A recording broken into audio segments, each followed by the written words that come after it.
कराची से अपडेट करेंगे, जहां अफसोसनाक वाक़या पेश आया है। रेस्क्यू हुक्काम की जानिब से 4 अफराद के ज़ख्मी होने की इत्तलात मिल रही हैं।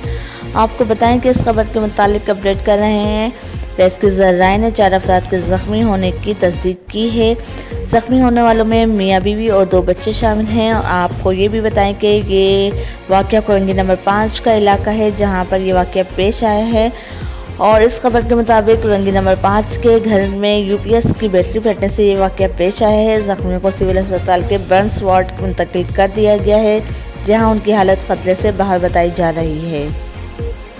जिन नाज़रीन ने हमें अभी ज्वाइन किया है, उन्हें एक बार फिर अपडेट कर रहे हैं कि कराची के इलाके कोरंगी नंबर 5 में यूपीएस की बैटरी फटने से ये वाक़या पेश आया है और रेस्क्यू ज़राए ने 4 अफराद के ज़ख्मी होने की तस्दीक की है, जिसमें मियाँ बीवी और 2 बच्चे शामिल हैं। ज़ख्मियों को सिविल अस्पताल के बर्न्स वार्ड मुंतकिल कर दिया गया है।